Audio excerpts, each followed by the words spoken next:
Welcome. My name is Cameron Faggio.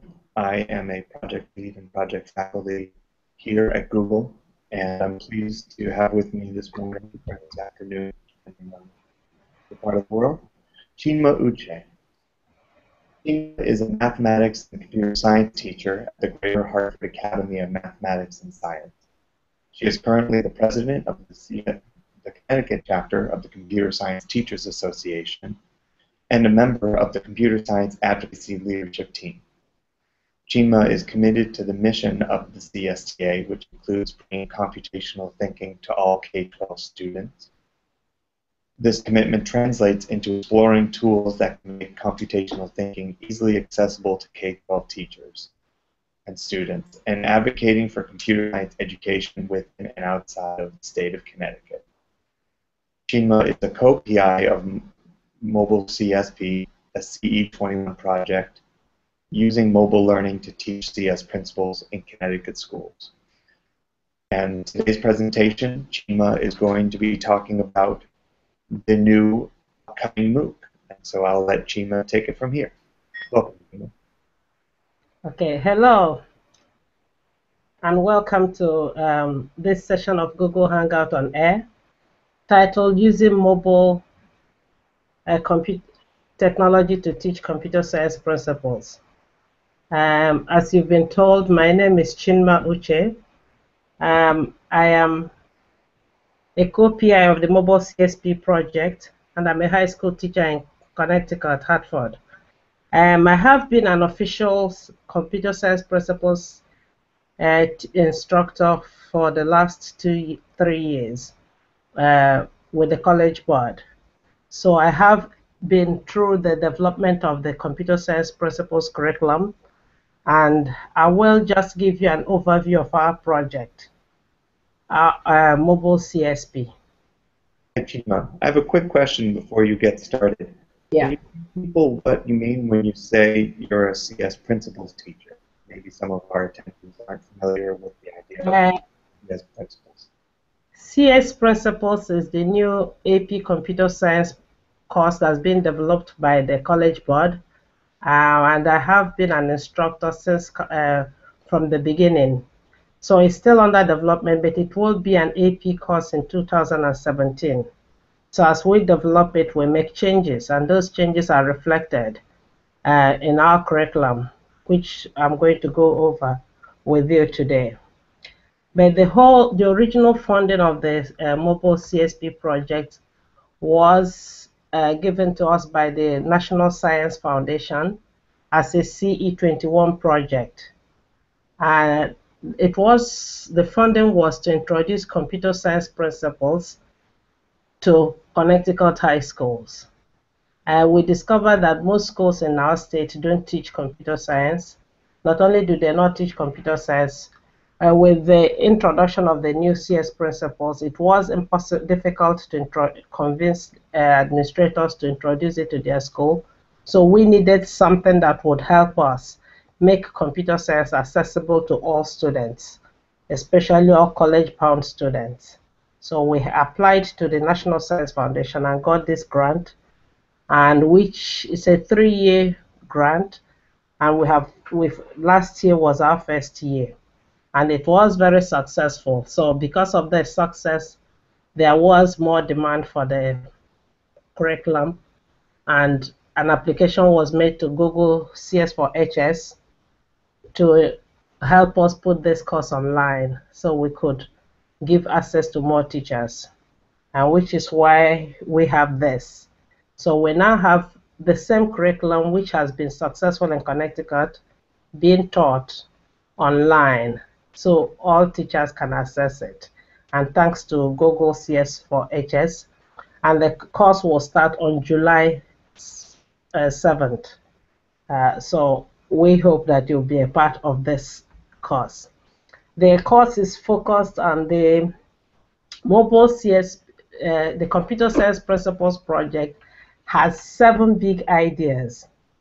And those 7 big ideas are geared at making people know that computer science is not only about programming.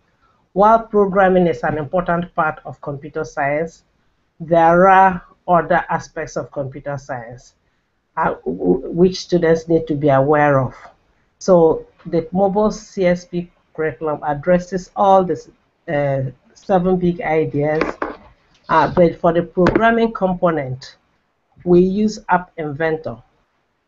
App Inventor is a visual blocks programming language for Android phones. It's really engaging for students. Students get to build mobile phone apps that are really useful. So it's not a toy. I remember teaching computer science before. You start with very simple things, programs that students can't really relate to. But if you get into the mobile CSP course, after the first day, your students leave the classroom with a fully functional app. And that's really wonderful. And students, the sense of joy and excitement students know after using it is really great. So what we have done is to develop a full curriculum, provide both assessment, formative and summative assessment, and all the guidance you will need as a teacher to teach computer science principles, and using App Inventor as your tool for the programming component. We have developed rubrics and guidelines that have already been implemented in schools, even with schools that had never taught computer science before, and they have all been successful. We know we'll continue to improve on our project as we go on, as we get feedback from new teachers who adopt our course, but it has been really great so far. So I'll go through what we consider the strengths of our program. We have a group of college professors who understand all the 7 big ideas very well, working closely with classroom teachers. So every part of that project is classroom tested in a high school and in different high schools. So it's not just for some students, it's really for all students. So the curriculum is prepared by teachers for teachers. We have teachers in our state here, Connecticut, and in Massachusetts who are using it fully, and there are other teachers elsewhere who have adopted it. What we've done is to pace it appropriately for teachers in the classroom and put in guidelines to help teachers even modify if they want.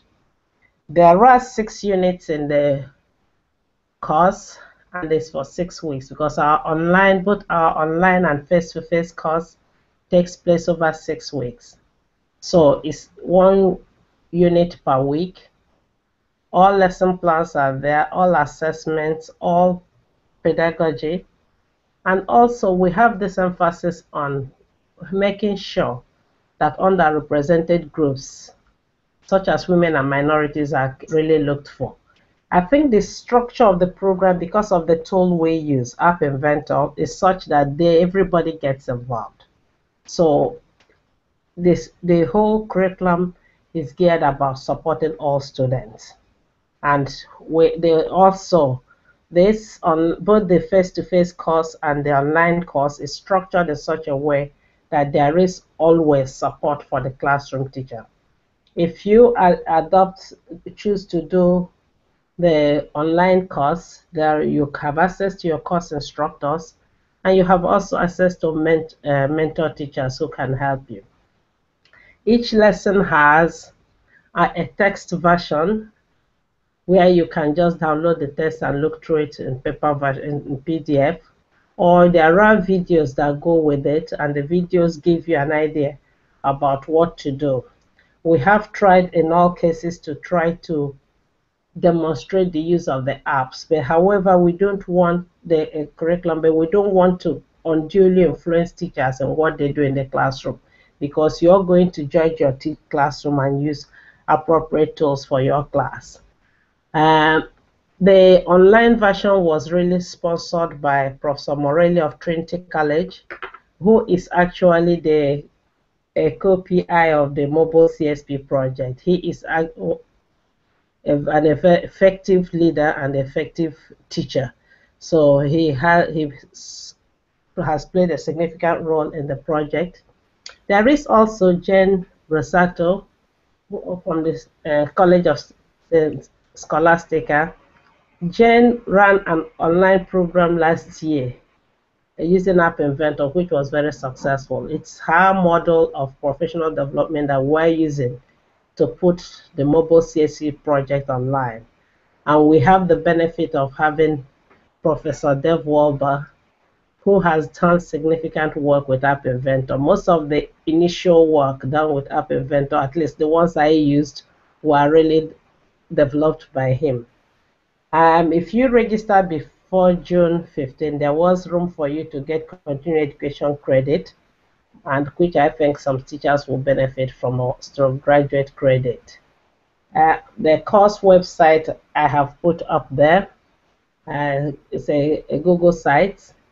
And if you need help, you can always ask for help through our CS for HS online mobile contact info.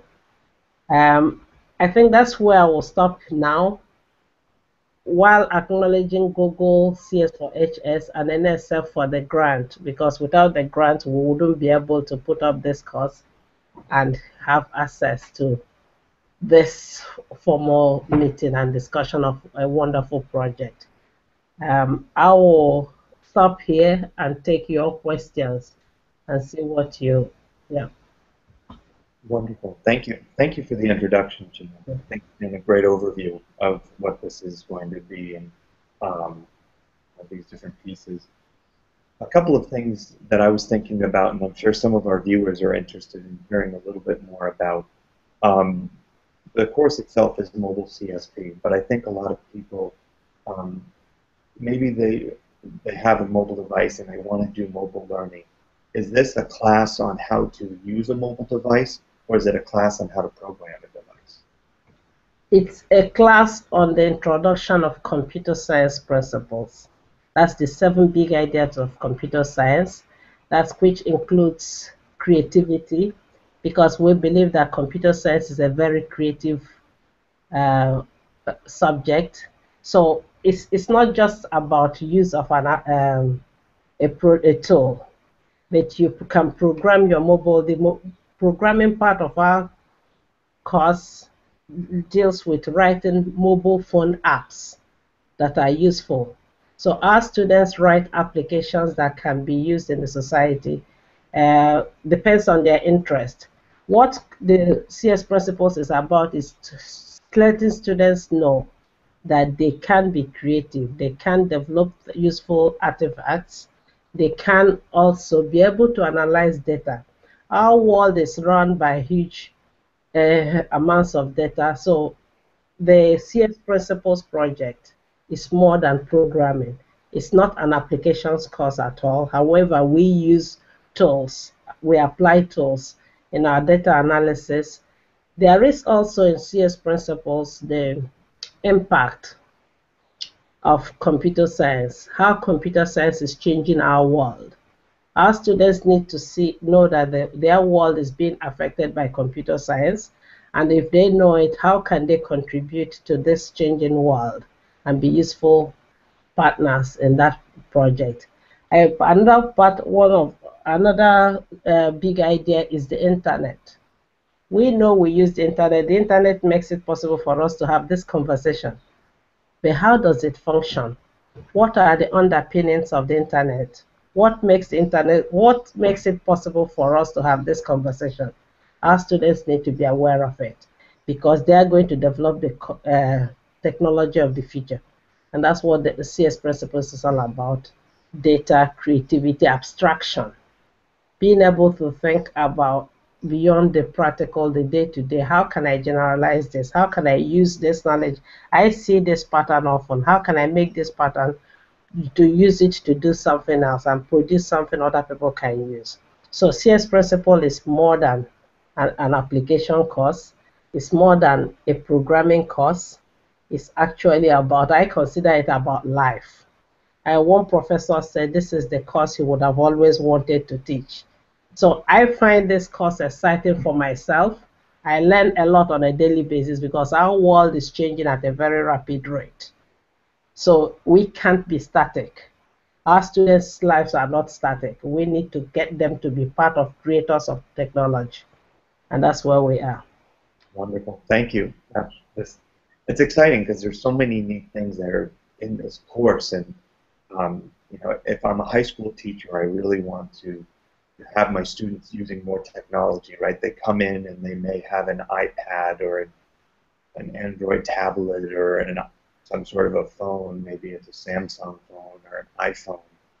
Um, I think what might be intimidating, or maybe a question in some of our viewers' minds, um, is this online course that's being offered over the next couple of months, or starting in July, and how long is the actual online? It's not really a course, more of a workshop, correct?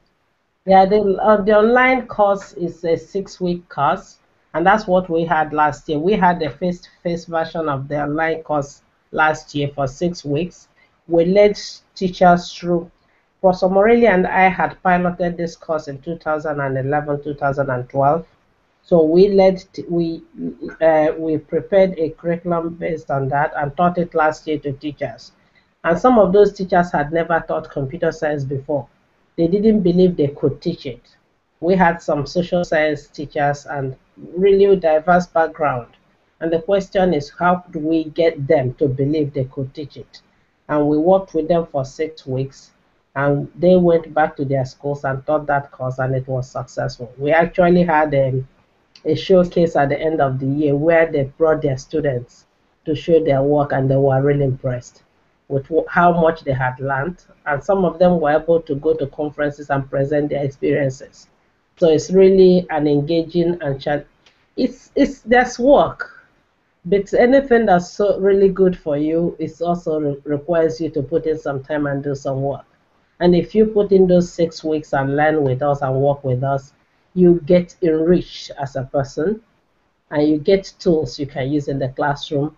And by the time your students get to the end of the year and you see the satisfaction on your students, you're happy that you spent your summer doing this. That's great. And so the workshop this summer is for teachers, and as you mentioned, it's sort of teachers who may not even have a background in CS. Yes. That's really encouraging. I think what sounds like a very exciting component for me is that if I'm teaching somewhere and I may be teaching in a state where some of my colleagues and I are interested in teaching computer science, but we don't necessarily have an in-person session that we can attend, it sounds like this online workshop that starts on July 7th is a great way for somebody to get started to learn more about this, correct? Yeah. If you sign up and take this online course, you become a part of a community of learners. Mobile CSP has the two of us as co-PI. We also belong to a group of, we have teachers who have taught it who are now part of our program. We have also a face-to-face version of this course, which is started on the same day. So there will be a new group of teachers also who are doing exactly the same thing concurrently with the online class. And you're also part of a larger community of CS principles teachers. You can get information on CS principles by going to csprinciples.org. And also there is the CS10K project, which is a group of teachers who are really interested in promoting computer science in K to 12. So you become a part of a community, so there is enormous support for you. And then so you can get the joy. I have found it all fun doing this. I know it's work, but it's work and fun, so it has been great. So, and I'm hoping that as teachers join in, they will discover what I've discovered with this course. It's enriching, it's empowering, it equips you. You're happy doing this. You say, yes, I am part of this century. I know what's going on. And that really helps. Wonderful. Gosh, and you mentioned quite a few things, and I want to circle back to them because I, I know I've been in this community for close to 10 years, and I'm sure you, Chinma, have been in the community as well. So there are a lot of things that we know, right? We're sort of saying, oh, there's CS10K and CS principles and modern computer science and all these things, and they're really great programs, and we want to make sure that all of our viewers not only know about them, but know how to access them. But before I kind of continue on, I'm looking over on the side of my screen, and actually somebody just I posted. did. I posted csprinciples.org. I can post also the links to the other projects because they are, if you go to csprinciples.org, you'll see other schools that are piloting the course and using different tools. But what I like about our tool is we make something students can take home. I always tell this story about I had taught computer science for um, close to 10 years before AP Computer Science A, before I started doing CS principles. But people only knew that I teach computer science. People outside my school community only got to know that I teach computer science after I started teaching CS principles because I now had things they could interact with. It wasn't just pure programming. They could see the tools, artifacts I had developed. I remember going to a hospital once and a little child was crying and I gave her my phone app and he was playing with the cat there and drawing on it. So people in my, then I would say I developed this and that has been the experience of my students. And that's what has been most engaging about this. In my school community now, and everybody knows about computer science in our school just because of this project. While I had only AP CSA, nobody knew, which is really programming in Java. People didn't know much about computer science, what computer science does for you, how it's changing the world. People didn't even think they could be a part of that change. The CS principle says you can be a part of the change, you can contribute, you can learn. Great. And one thing I want to note to all of our viewers is we've been getting some really great questions, and you'll notice in Google Hangouts there's the option to post a question live as we're broadcasting. And so I encourage our viewers to post any questions that they have, and that way we can get even more feedback from our audience and make sure that they learn about the pieces that they want to understand.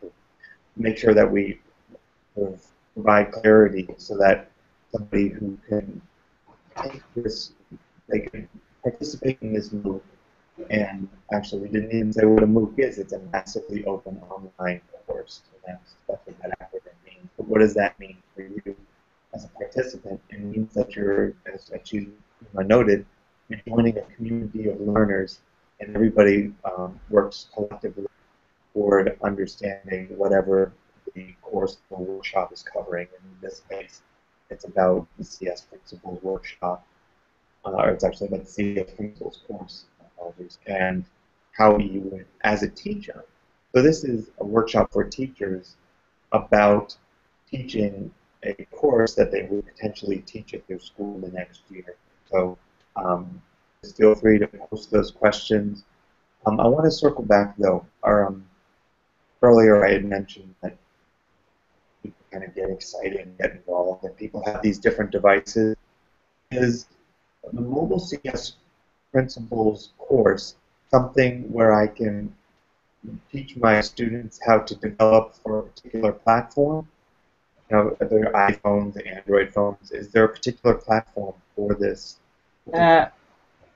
Yeah, mobile CSP just uses App Inventor to write apps for the Android platform only. However, what we find with students is if you learn the basics of computer science, which is what CS Principles is all about, adapting to a different tool will not, it doesn't really restrict you. So my view would be it's best to use a program that just gives them an understanding of what's going on and how things work. And there is the beauty of App Inventor is the fact that you can get in there, get something out the same day. In a 15-minute to 30-minute lesson, you have a product. You can say, I did this, I developed this. The students actually, in my school, I run some things for parents, and the level of excitement they feel when they produce their first app, even though some people will consider it a very simple app, But the fact that I developed this app and I put it on the phone and it's functional, it's really great. So I think people should not be discouraged because they don't have an Android phone. We are lucky now that the MIT, who are the developers of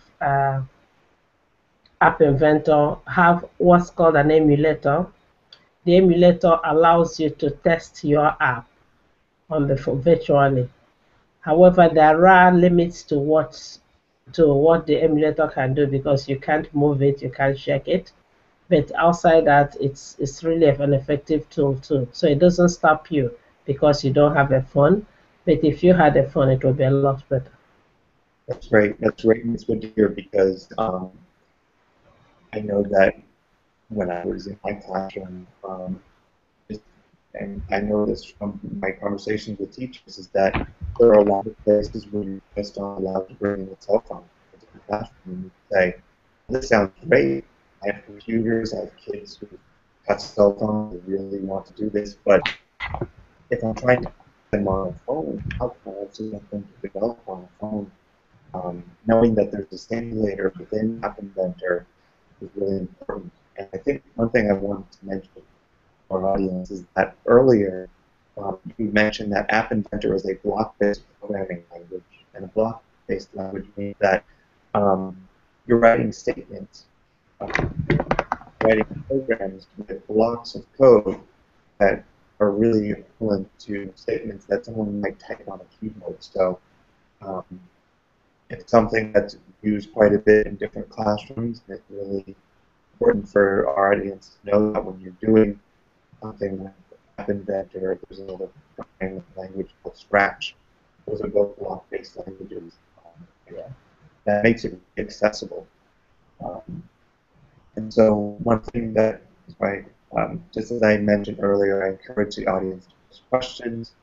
We're also going to be posting links to all the different things that we mentioned within the Google Plus Hangouts event page. So the page that you went to this Hangout would be a great continuing resource after this event has ended for you to go in and see where you can learn more about CS principles, where you can access App Inventor, also where you can learn about CSTA, and I'm going to jump into that in a minute. And also, most importantly, a link to the mobile CSP MOOC page where you can go and you can sign up. And we haven't even covered it yet. But the question is, there's certain resources, right? There's time, it's 6 weeks. The other resource is money. Does this cost people money to enroll in this book? Did I share my screen with you when I wanted to? I don't believe so, but that's okay. And if you want to share that, I can show them the link to the site if I didn't share it before. okay, and we can do that, and that'll be fine. But one thing that just for clarity, do we know if it costs any money? Oh, there we are. Thank you. Now we can see your slides. Yeah. This is this course site, and where somebody can send an email if they really need help. cs4hs@css.edu. That's the online course, and that should really help. And as I mentioned before, the professors are Professor Morelli, Rosato, and Wahlberg. Yeah, there is. Yeah. Okay, maybe what we could do, if you would like, and if you're willing, you could share a part for all of the slides. Yes. And our attendees can see that. I can give a link to the slides. Yeah, let me get the link. Okay. Let's do that a little bit later. I think we kind of want to just keep the conversation going. Some questions are starting to come in. So, oh, I see. And I think the chat is only visible to us as presenters, so we can Okay. a little bit later. let's go ahead. I think you still have screen sharing on, so if you want to disable that, That's fine. that would be awesome. Um, so it's a free workshop, correct? If people go, Yes, it's completely free. It's all right. completely free and it's completely equipping. What I like best is the transformation the teachers feel. They walking on the face, they're not feeling confident, not feeling sure that they could do this. And then from the first day, the course is engaging, and they just and the support that's available makes you know you can do it. And there is that regular encouragement because some of us have been through courses where we thought we weren't ready for it, and then we got over it. And I tell you, starting this course, I didn't think I knew all of it, but then I had all those university professors and other teachers around me. And I think the community is such a powerful tool to use. If you have a part of the community and you send emails out and you make comments, you enrich the community and you enrich yourself. So you become a part of, you gain and the community gains. We use comments to improve on what we do, and then we use those comments also to help other teachers. So it's a symbiotic relationship, both of us gain.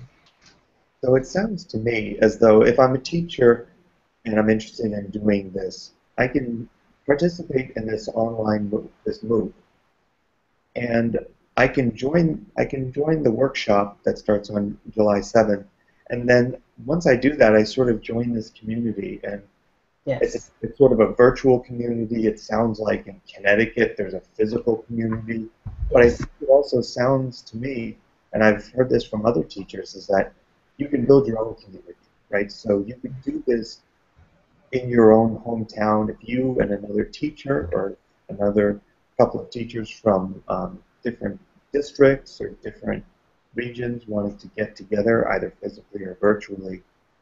You could do that to support one another as you're learning this. I wanted to ask you, um, do you have a background in computer science? Are you sort of a computer scientist by training or more of an educator or that type of thing? No, my background is mathematics, but I took computer science a while ago. That's my undergraduate was, I don't want to say what year because it's almost saying my age.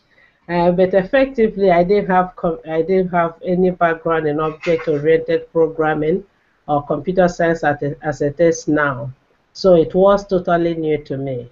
So most of the concepts of the CS principles were really new to me. But however, I I had this interest in knowing more about my world, knowing how things are changing.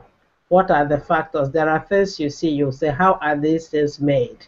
And if you're a curious person and you want to know more and you are excited about technology, then you'll find CS principles really engaging and fascinating. And that changes your perspective. And I tell you, students want to know more. And because they want to know more, and you want to know more, and you want to learn, the conversations, the discussions you have in the classroom are rich. And we're privileged to be a part of a dynamic community where people are really ready, willing to share. So I get a lot of resources from different areas. There are publications we use. People share those things freely, and it enriches what you do in the classroom.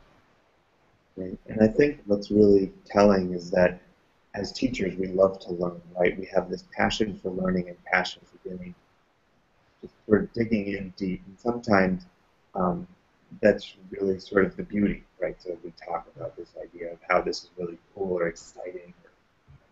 And I think what's really compelling is that for the students, um, they want to learn more about it, right? Because it's something that's really central to their social lives and their personal lives and their academic lives. This is a tool or a device that they carry around with them. And I think what's really interesting is that you carry it around with you, and sometimes you may not know what what it takes to do something with it. So as you're learning about this device, you start to learn about ways that you can integrate it into other areas. And I think the CS Principles framework covers a lot of that. And you were talking about earlier impact and intellect, and a number of other different components that really support that. So that's really great. So I'm going to sort of steer away from this for a second, because you mentioned the CS10K. And I don't know if our viewers necessarily know what the CS10K is about. I mean, it's sort of a bigger initiative. Can you talk just a little bit about what that is and what that means for other teachers, right? So, and I think there's also this initiative called Code.org that you mentioned a little bit as well, because it seems to sort of play into the larger landscape. And all these different pieces sort of are collectively out there, and this is sort of the quote-unquote watershed moment where all of these pieces of mobile CSP plays a big part in that. But I think, you know, for you as a teacher and as an expert, somebody who's done this for years and years, and I think what's really great is that you're an expert teacher, as you say, background in mathematics. So if you have a background in a discipline that's different than computer science, you can still do this, which I think is really important for our audience to know. But can you talk a little bit about CS10K and you know anything about it? Okay. The CS10K project is an NSF project, National Science Foundation project. And the CS10K project is just the realization that our world is governed by this technology, which is really mainly computer science technology. We need to get our students to understand how their world evolves. And so the National Science Foundation believes that every student should have access to computer science, know what it is. The typical computer science classroom is about a certain group of students who may have been introduced to computer science at home by their parents or by association, but they self-select computer science. And if you're taking only those who have a certain background and you don't broaden participation, what you find is you produce the same type of project. A diverse population will produce things that meet a broader need. So the National Science Foundation has all these projects to bring computer science to all students. And they had this vision that they wanted 10,000, which is the 10K, 10,000 computer science teachers teaching in 10,000 high schools in the United States by the year 2016. But it was a dream. So how do we get teachers who don't have computer science background, how do we introduce computer science to 10,000 high schools? For you to introduce teachers to computer science to those schools, you need to train the teachers. So the NSF funded some projects to get teachers trained. And mobile CSP is one of those projects. There are 10 other projects that are funded. They are using different tools, but we want an effective tool that brings people into the community and helps sustain them. So they created also an accompanying website, that's cs10k.org, to host resources that are developed in the different projects to enable teachers get access to resources and be effective in what they do. So the 10th CS10K project is a project to get 10,000 new high school computer science teachers into 10,000 new schools. And that's a big project, but it's a great project. And it's growing and it's making progress.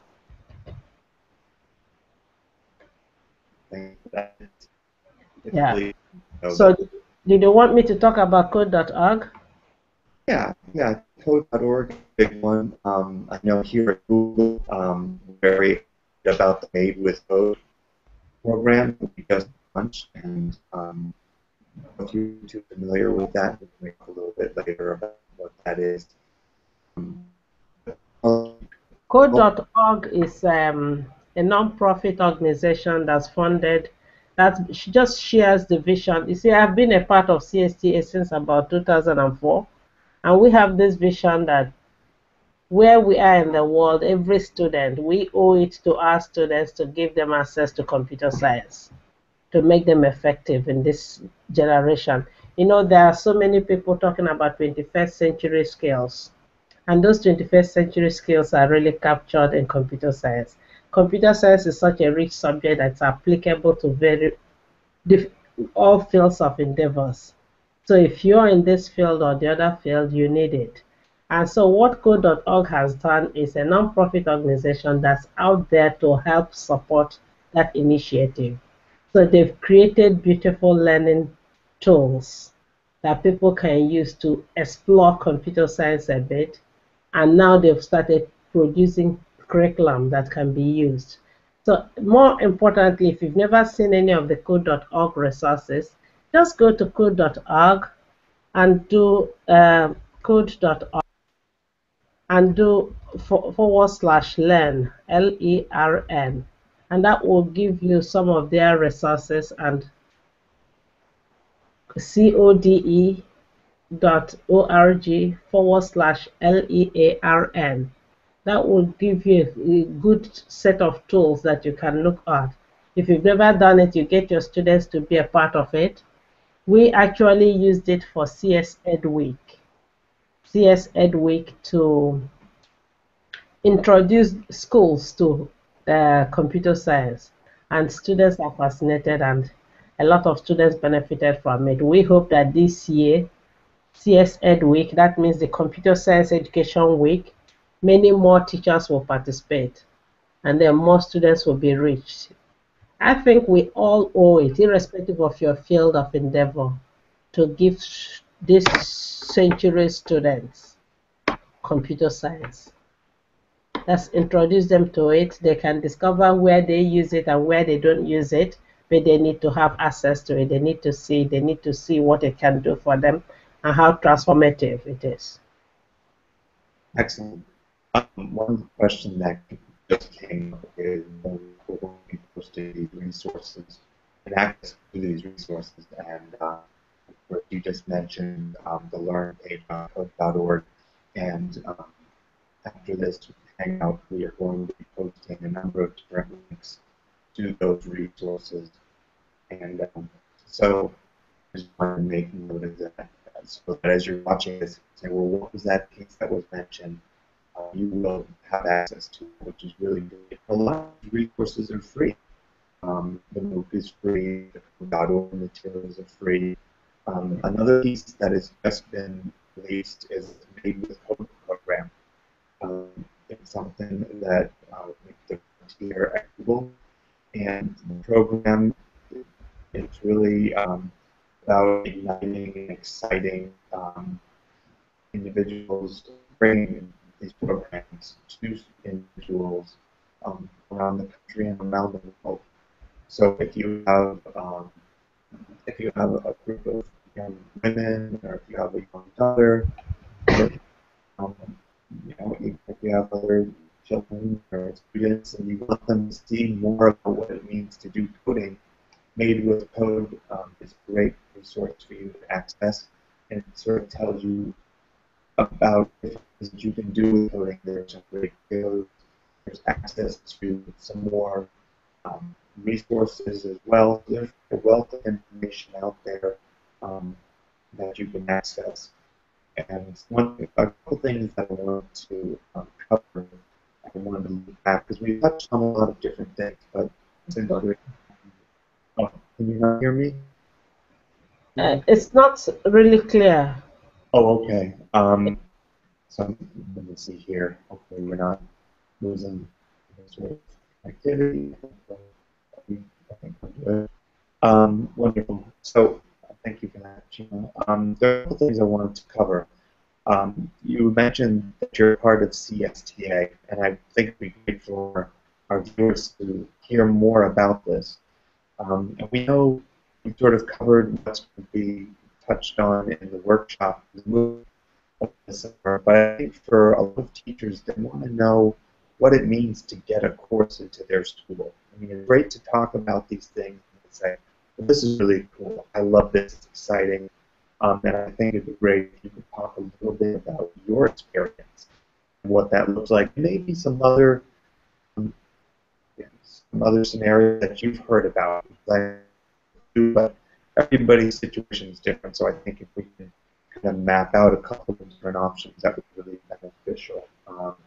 And I actually have a question about and the role of that. But first off, if you could just talk about CSTA, tell people what it is, how you got involved, what it's done for you, and if it's tied into this, because I think it's really tied into the community.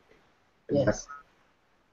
CSTA is the Computer Science Teachers Association. It's really a group of people who are united in promoting computer science education. So they provide support. They have regular meetings. It's really, depending on where you are, you can be a part of a chapter, a local chapter. While you are part of the national chapter, you can also be a part of a local chapter, and the local chapters support you more directly. However, there are resources you get from the national chapter. But the idea is to help you as a computer science teacher remain engaged with the community, receive all the support you need. Like we talked about the CS10K, all these other organizations are out there to help you. At the local level, CSTA is the most effective one because you'll get to see people who live and work in the same area where you are. And there is regular support. In our state, we meet regularly to discuss curriculum, listen to each other about what we're doing in the classroom, what's effective and what's not effective. We are lucky to have some of our college professors as members of CSTA, so they also support us in many different ways. So CSTA has been one of the greatest, that's most important things that have happened to me in computer science, because it's helped me remain a part of the community and provided me with so many resources. So wherever you are, be a part of your local CSTA. If there is no CSTA chapter, find other teachers around you and form one. It's easy to form one. The CSTA website is csta.acm.org, and you will get news about virtually everything that's going on. In terms of recruitment into your classroom, I will not tell you that's very easy. However, if you're motivated, it's something you work towards. I started with APCS as a class, and I wanted other classes. I would give everything to teach computer science all day. However, where my school is now, I teach computer science, I teach math. I teach 3 computer science courses and 2 math courses.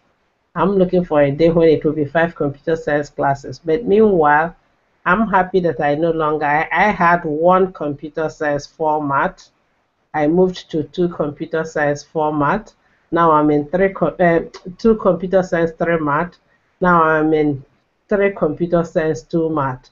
So hopefully one day, as we continue to promote computer science, we'll get to all 5. However, in terms of recruiting, I think school administrators everywhere agree that computer science, or the skills computer science provide, are important. They see the need for communication, collaboration, creativity, and if you look at the Bloom's taxonomy, creativity is at the highest level of Bloom. So they know that something that emphasizes creativity is a good thing. So in general, they will tell you, oh, we want this. However, schools work on also budgets, planning, and many other things. So if you get consent that this is a good idea, that's great as a first start, because that means you have something to build on. Then based on that, it may not come in one day in your district, but just be grateful for small positive steps. So if you get in there, when we were recruiting teachers for our CSP, the face-to-face one, we had to visit superintendents, visit principals, and show them the curriculum and talk to them about why it's important.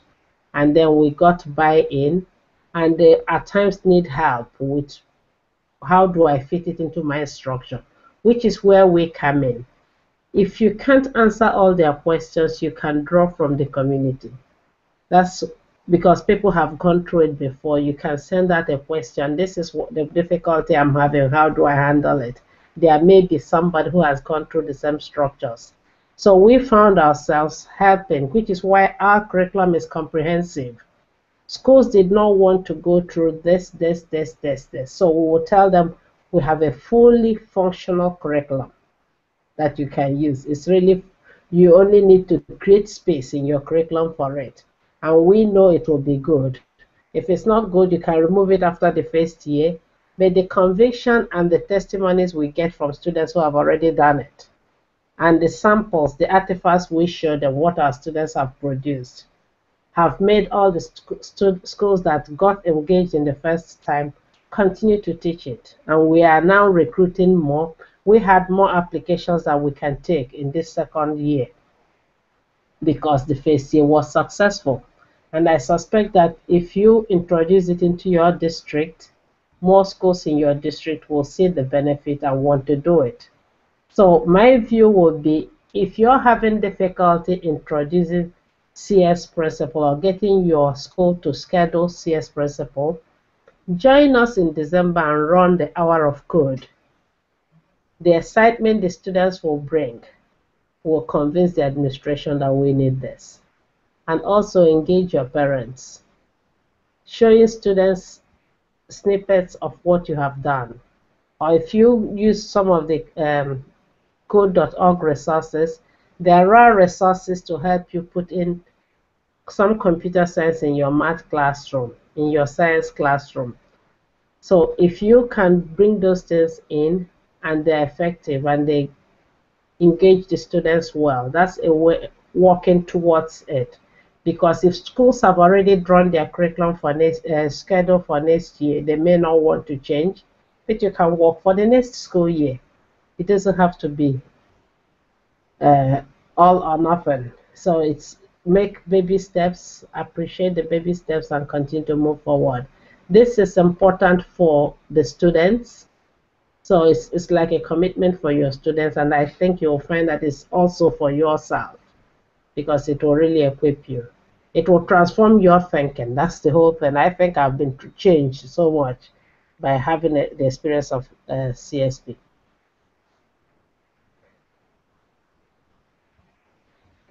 No voice, no voice, no voice.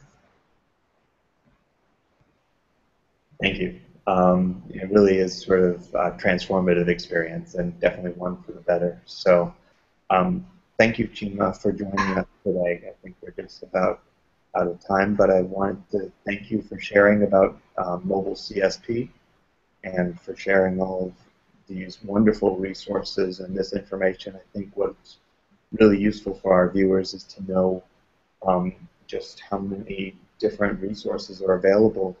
I want to point out one major resource, cs4hs.com. And this is where you can go to learn about the current programs that are being offered, as well as a number of different resources. You can look at different MOOCs that were offered last year, as well as things that are coming up in the future. So thank you so much for joining us today. Thank you. Thank you. It's been a pleasure. And I'm just, as a last word, encourage the teachers to give it a try. It's worthwhile. Wonderful. Thank you so much. Okay, bye-bye. Bye-bye. Thanks.